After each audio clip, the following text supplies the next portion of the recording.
Pasty, this was the only match that we didn't pick the same person on. Yeah. And throughout the whole match, it could have went either way, to be honest. But it was well wrestled, good storytelling. Kushida's working Dream's arm over and over. I think it was the left arm. I don't remember. Kushida sold probably more than he really should have, to be honest. But he did good. He still brought some hard-hitting Japan strong style, though. Like, there was one point where he did, like, a stomp on Dream, and it looked like it really fucking hurt. Oh, yeah, and his hoverboard lock. It kind of looked like he was putting it on hard. A couple of the kicks, really, yeah. I mean, I agree. Strong style was there.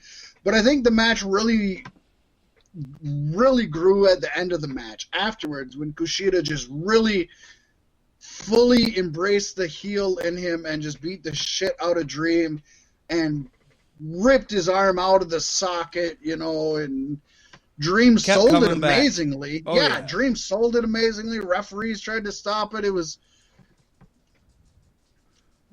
good. I loved the post-match stuff. I think gave it a better grade. I gave it a B. I really enjoyed this. I had fun watching it. Yeah, it was a lot better than I had anticipated. And they pushed Kushida. I wasn't expect. Oh, we talked about it before we recorded, Pasty, but we have to talk about Dream's attire. Yes, Dream came out dressed as Doc from Back in the Future. Yes, which is funny because I didn't see the entrance the first time, so I was like, is Kushida even dressing as Marty McFly now that he's in WWE? Like, it would make sense for him to not, right? I don't think they're calling him Time Splitter. They're not calling him Time Splitter at all. And I feel like that's less copyright than Marty McFly. That's a PS2 game that only a handful of us even know about. Right. Damn good one. And he did just kind of, Kushida ran in. And this worked with the character. I actually liked this with the match, though. He didn't have an entrance. He ran in and started beating the shit out of Velveteen Dream right away, so he just kind of threw his vest off, and you didn't get to see the... And it's 6 in one, half a dozen another. I liked the fact that it worked with his character, but if Dream is going to dress up as Doc, then you should do the entrance with Kushida, I think. I think it has to be one or the other.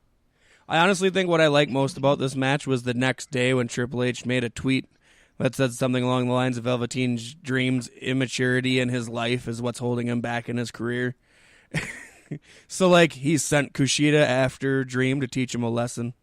I did read that he is just immature and it's holding him back. And I think that's Triple H's way of saying, yes, he's hitting on underage women, but it's because he's not mentally evolved yet. But I still feel like he sent Kushida on a hit job. That's all I'm saying. Oh, for sure. No, for sure.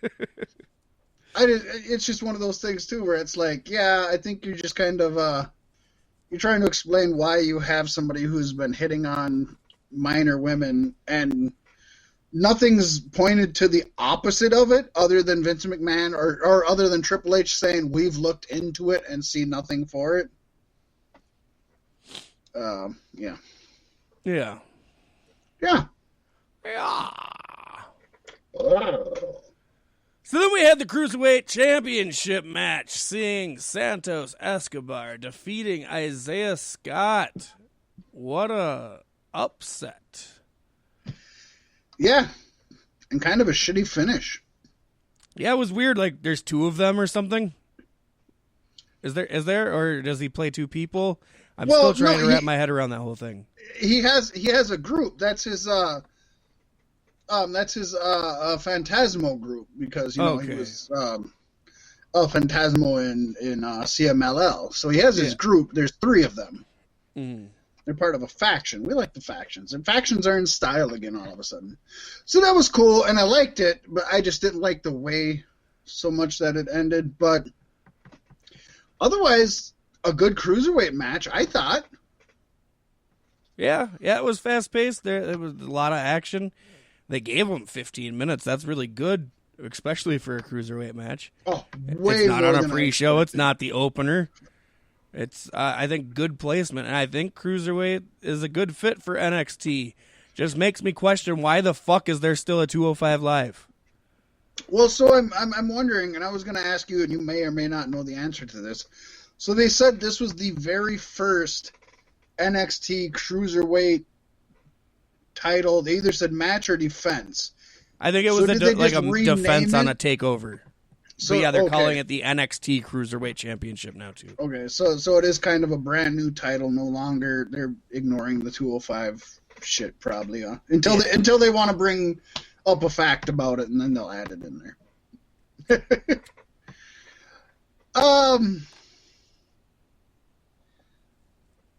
Yeah, I mean, this was a really good cruiserweight match, honestly. The ending sucked with a lot of interference and that kind of shit. But I gave it a B+.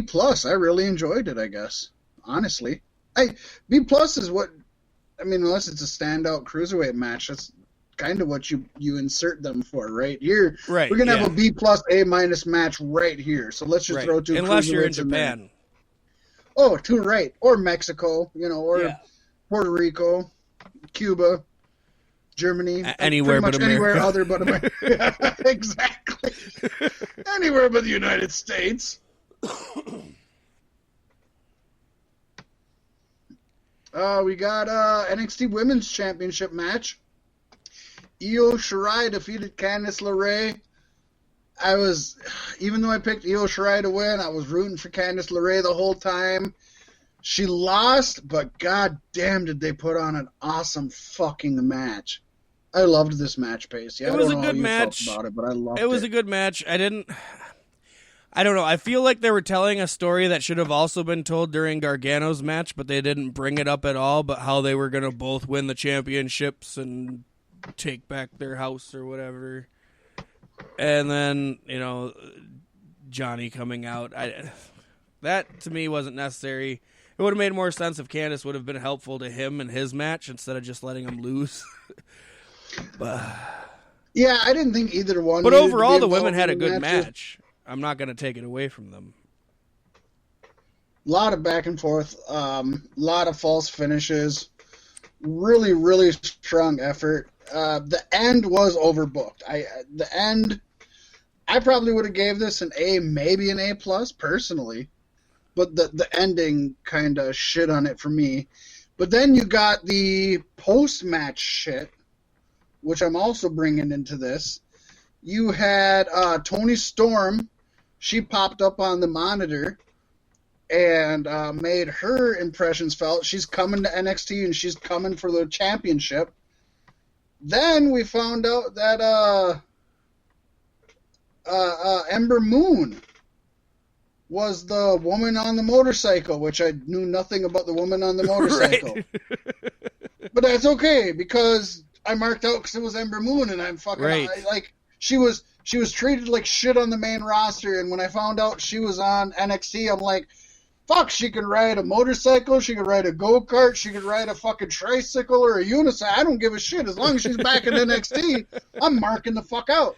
So now we got Toni Storm, we got Ember Moon, and we got Io Shirai, who you got to assume, I'm guessing a three-way at whatever their... I want to know how. Thing is going to be. Maybe hasn't UK talent been stuck in the United Kingdom? How are they getting Toni Storm? Well, they had been, but now they've loosened things up so much. Trump can go fucking around the country with COVID. Didn't you know that? Fuck, he doesn't care. Apparently, he's getting a live doctor's exam on Fox tonight. That was what I read. Well, it'd be better than if he got a fucking dead doctor to examine him. That'd really be fucking weird. I gave this doctor COVID a week ago. He's dead now. You got Florida saying everybody's open up and can do whatever they want, even though we're up 16%. They're like, fuck it. If we're up 16%, it can't get worse. Open everything up. Oh boy. I liked this match. I really did. I was, and I'm a huge fan of both of these women. Candice LeRae has always been this might have been her best match that she's been able to show. She's always been handicapped in WWE. In this match, she was still handcuffed a little bit, but maybe just her left hand. You know what I mean? Yeah. When they just fucking let her ride. I want to see them let her ride with a male in a Falls Count Anywhere match. That's when you're going to see the Candice LeRae that I fucking love. That's when you're going to see it. Should be her and Gargano. That would... Oh, fuck! The two of them... At least you know they'd be safe, right? Yeah, and they can touch each other? Well, I don't even think they'd be safe. I think because they trust each other so much and they love each other so much, they'd hit each other the hardest, honestly. Yeah. Like, I think they'd fucking go all out to put on the best match ever. God damn it, do it. That would be a great build-up tonight, too. Johnny comes money. out, costs her the match from getting involved too much. She gets pissed off. Next takeover. I'm sold, Pasty. Yeah. I'm honestly sold. You know, at this point in the pay-per-view, last week we shit all over what was to come for the main event. Oh, and but at this point in the pay-per-view, I'm like, this has been a takeover. Is it going to be good? And then we had the NXT Championship. It's been a good takeover, right? It's been a takeover you recognized as a takeover. Yes. And then we had the main event. And I got to say, right from the beginning, when Kyle O'Reilly is walking out with the Undisputed Era, and they start playing, and I shit you not, this is the exact noise they play at the Elimination Chamber, which I brought up earlier, when they're trying to pick what cell's going to pop open. But I love that they did that for Undisputed Era to walk out and give him his pep talk. And then they did it again for Balor to walk out by himself. Right. Does that mean there's no Elimination Chamber this year? Like, fuck, we got to use that audio clip somehow. We can hope like hell there's no Elimination Chamber this year. Slightly off topic, but you brought it up. Maybe like 3-4 years ago, my son's mother bought the Elimination Chamber collection, and it was like every Elimination Chamber or like the best of or something. Yeah. I was like, oh, this would be really fucking awesome. So I borrowed it from her. I put it on, watched the first one. God, Elimination Chamber's awesome. Watch the second one. Oh, this is really good. Yeah, the second one isn't going to be as good as the first. Watch the third one. Oh my God, this is the same match I watched twice already. Got to the fourth one. I'm not finishing this. It's the exact same fucking match. Oh my God. There's only it's not even like a cage match. There's just only so much you can do. Yeah. It's repetitive. It's good to have, and I know I sound like old man yells at cloud, but it's good to have maybe once every 3 years. It's just like maybe even we don't need it every year. It needs to be when it's for effect. Yeah. Exactly. So go ahead. I interrupted you. Oh no, that's cool. It is cool. It was very Balor, cool. Thank you for noticing O'Reilly. how cool that interruption was. God, that was the coolest interruption I've ever had. I appreciate it. It was better than this match. That. Oh my gosh. It was tubular. I got to start out this match review by formally inviting Kyle O'Reilly to come on our podcast, where we will both fellatiate him repetitively. It's and competitively. But yes, I will fellate him competitively. Yes. I will fellate him while he eats a ham. There you go. I mean, that just makes it better. Yeah. There's no joke to this. I mean, I'm not setting anything up. I'm just saying, like, we'll give him a ham, he can eat it, and we'll fillet him. That's the best way to get filleted, is while you're eating a ham. There's not a joke here. That's what it is. Who would have thought Kyle O'Reilly is potentially the most insane member of the Undisputed Era? Okay, so let me preface this first by saying this same match, Finn Balor versus Adam Cole, probably would have been better, but I don't know how you could make the match better than this match was. I honestly believe Adam Cole would have made it better. That saying, this is an A+. I gave it an A+. A+ match. Oh no, you think Adam Cole would have and Balor would have been legit decking each other the way that O'Reilly and Balor were? Oh hell yeah! Because there was some 100. Oh, reminded me of when Braun Strowman accidentally checked Brock Lesnar in that match and